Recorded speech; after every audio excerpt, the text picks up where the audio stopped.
குழந்தைகளுக்கான சிறுகதைகளை நாம் இங்கு பார்ப்போம்.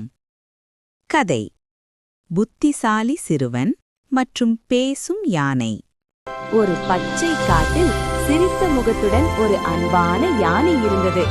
விழுந்த பழங்களை பார்த்து அது மகிழ்ந்தது. அப்போது ஒரு குட்டி குரங்கு அருகில் வந்தது. ஏன் சோகமாக இருக்கிறீர்கள்? இந்த பழங்கள் எல்லாருக்கும் தான். நிஜமா? நாமெல்லாம் சேர்ந்து சாப்பிடலாமா? காடு மகிழ்ச்சியால் சிரித்தது. எல்லாரும் நண்பர்களானார்கள். பாடம்: பகிர்ந்தால் மகிழ்ச்சி. கதை: மந்திரமானும் பயமில்லா மனமும். ஒரு அழகான காட்டில் ஒரு மந்திரமான் வாழ்ந்தது. அதன் கண்களில் கருணையும் நடையில் அமைதியும் இருந்தது. அருகிலுள்ள கிராமத்தில் சில குழந்தைகள் வாழ்ந்தனர். இரவு வந்தால் அவர்கள் இருளுக்கும் சத்தங்களுக்கும் காட்டிற்கும் பயந்தனர். ஒரு நாள் குழந்தைகள் காட்டுக்குள் வழி தவறினர். பயம் அவர்களின் மனதை பிடித்தது. அவர்கள் அழ ஆரம்பித்தார்கள். அப்போது மின்னும் ஒளியுடன் மந்திரமான் தோன்றியது. அது மென்மையாக பேசியது. பயம் மனத்தில்தான் உள்ளது என்று கூறியது. அதை எதிர்கொண்டால் அது மறையும் என்றது. குழந்தைகள் கைப்பிடித்து ஆழ்ந்த மூச்சு எடுத்தனர். இருள் குறைந்தது. பயம் விலகியது. தைரியம் பிறந்தது. குழந்தைகள் பாதுகாப்பாக வீட்டை அடைந்தனர்.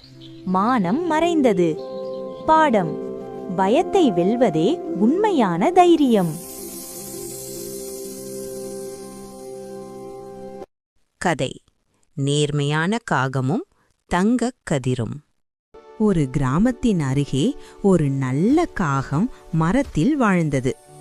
ஒரு நாள் பறக்கும்போது மின்னும் தங்க மோதிரத்தை பார்த்தது. இது என்னுடையது இல்லை என்று நினைத்தது.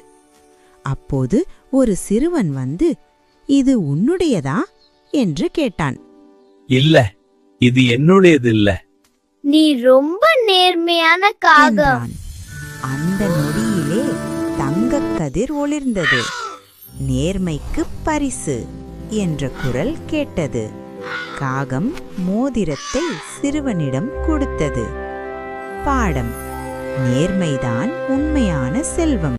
கதை: மந்திர புலியும் பொறுமையின் பலனும். ஒரு மந்திர சக்தி கொண்ட ஒரு புலி வாழ்ந்தது. அது வலிமையும் வேகமும் கொண்டிருந்தாலும் சீக்கிரம் கோபப்படும். சிறிய விஷயங்களுக்கே கர்ஜித்து மற்ற விலங்குகளை பயமுறுத்தும். ஒரு நாள் வேட்டையில் அவசரமாக தாவியதால் முட்களில் சிக்கி வலி அதிகமானது. இன்னும் அதிகமானது.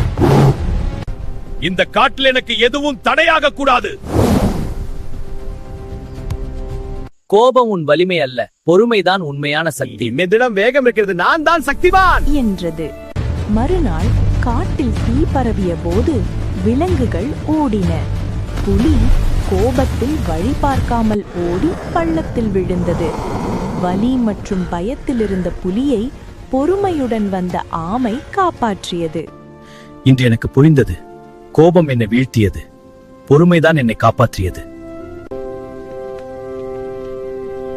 இவன் வலிமையானவன் மட்டுமல்ல, பொறுமையானவனும். அந்த நாளிலிருந்து புலி அமைதியாக மாறியது. பாடம்: பொறுமை வெற்றியை தரும். கோபத்தை விட பொறுமை எப்போதும் வலிமையானது. கதை: மெல்ல நடந்த ஆமை மகாவீரன். அடர்ந்த காட்டில் புனித நீரூற்று வறண்டது. பலர் முயன்றும் தோல்வி. அப்போது அமைதியான சிறிய ஆமை மெதுவாக சொன்னது, நான் முயற்சி செய்து பார்க்கிறேன். நீ மெதுவா நடக்கிற, இது உன்னால முடியுமா என்று விலங்குகள் சிரித்தன. சிறுத்தை வேகமாக ஓடி சோர்ந்தது. மான் பாய்ந்து பாதையில் திரும்பியது.